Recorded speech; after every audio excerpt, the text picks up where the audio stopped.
What's going on, everyone? My name's Andy and welcome back to part 2 of the best fixtures, or the best opening fixtures for FPL, the 2018-19 season. We're obviously currently in pre-season, so we're looking ahead a bit.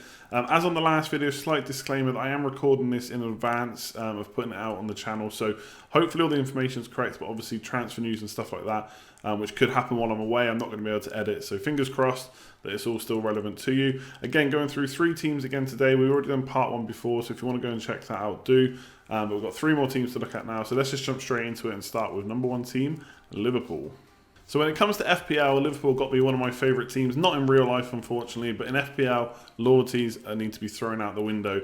And they're a team that always score goals. We can rely on their first 11 to be pretty set from week to week, and when they've got great opening fixtures as well, it just makes them an absolute must for your game week 1 teams. So looking at the fixture first, nice opener against West Ham at home, then Crystal Palace away. To be fair, Palace have been a little bit of what you might call a bogey side for Liverpool in the last few years. But again, should be a fixture they can do well in. And then Brighton at home and Leicester away are also pretty good fixtures, especially the Brighton game. And then Spurs away is obviously dodgy. It's a top 6 side, but I wouldn't bet against Liverpool scoring against anyone. And if it is a tight game, potentially if you've got one of the defenders in, you could see a clean sheet there. So opening 5 set of fixtures I think are pretty good. I definitely want to be targeting Liverpool players. Now, as always with FPL, sometimes it's the most obvious players that make the most sense. So for here, I've got to put Salah down. I've done a whole video about how essential he is or isn't. Spoiler alert, he was essential. Even the 13 million is a great captain option. I think he's got to be in your game week 1 side. So might be obvious, but still got to stick him down in this video. Then Firmino at 9.5 million, I think he's got very high ownership in terms of overall FPL. But when you kind of look at the kind of, I suppose, core FPL community on Twitter and stuff like that, Firmino's not really featuring in many teams because a lot of people are going for Aubameyang or Aguero or both.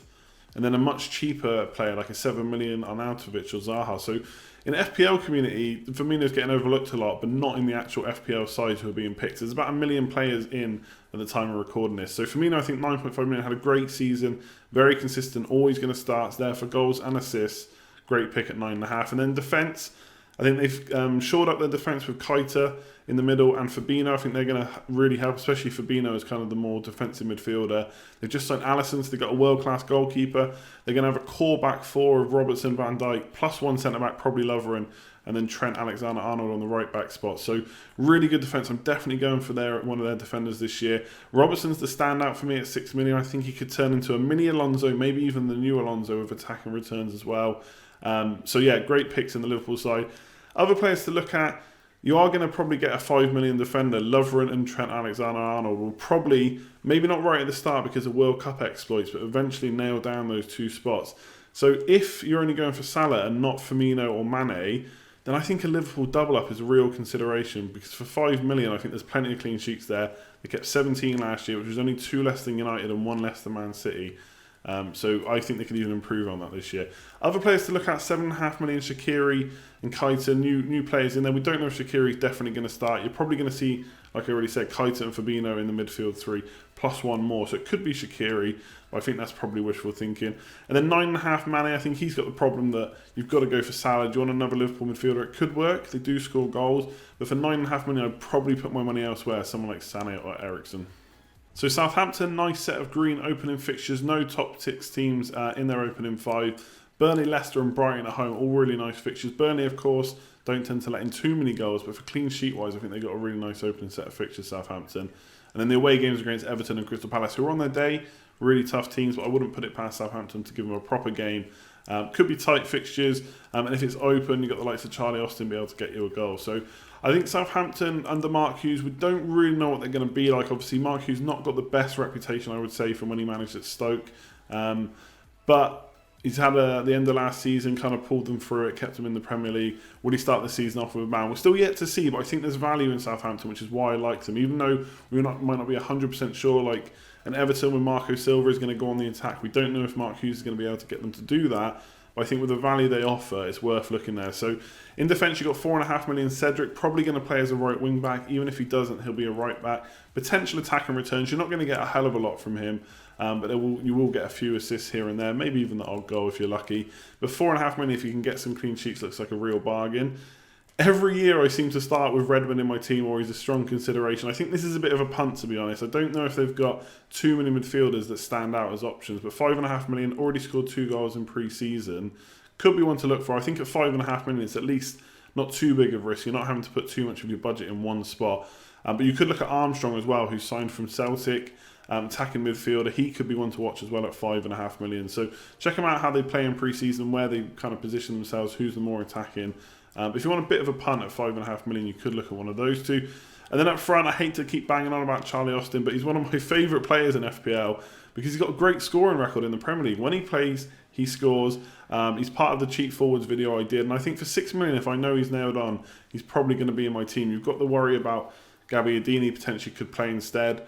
So hopefully pre-season will tell us a bit more. Maybe they'll sign a new striker, we don't know yet. But Charlie Austin, if he's fit, 6 million, I think that's a bargain price. And then the other player to look at is Vestergaard, 5 million. The problem is there you're having to pay 0.5 million more for a defender in a team. We're not 100% will keep a lot of clean sheets. So for me, yes, he's probably going to get bonus points. He's possibly got some goal potential as well. But I'd rather pay 0.5 million less and go for Cedric. So Southampton, bit of a punt, but potential value there, both in defence and up front. And last but not least, in this video, we've got to look at Crystal Palace. This is a team that, weirdly enough, I've got a lot of interest in FPL-wise, high hopes for them. I think it's because they got a little bit of an option at lots of different price points, especially in defence. So we'll look at the fixtures first.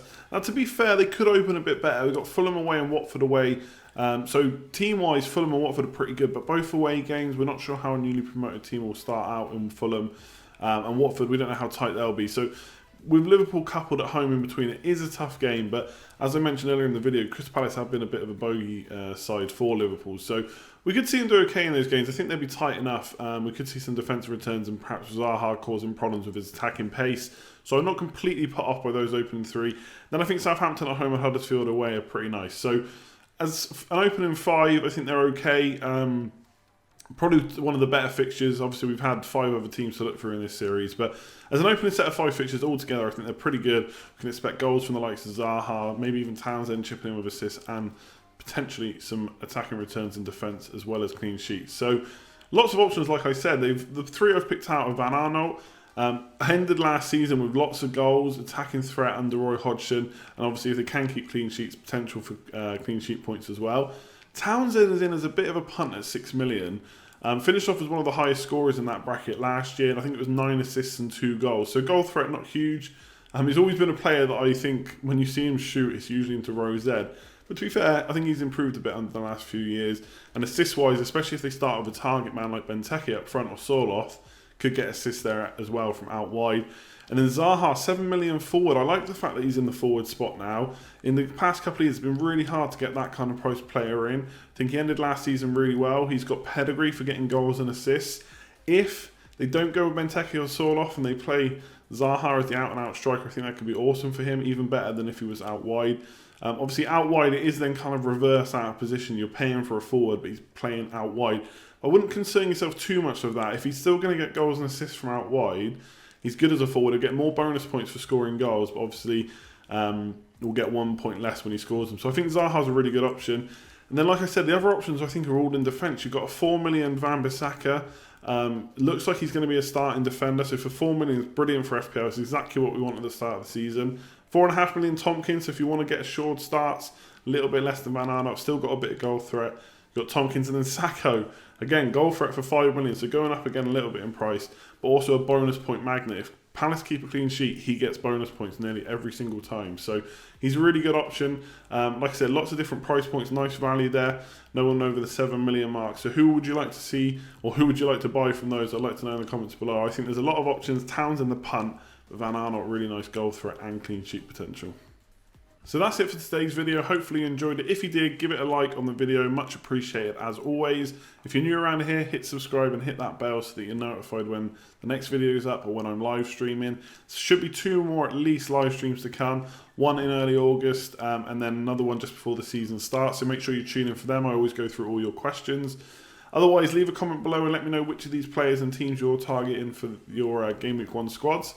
Otherwise, I'm going to leave it there. Like, comment, share, subscribe, all that good stuff, and I'll catch you soon for another video / live stream.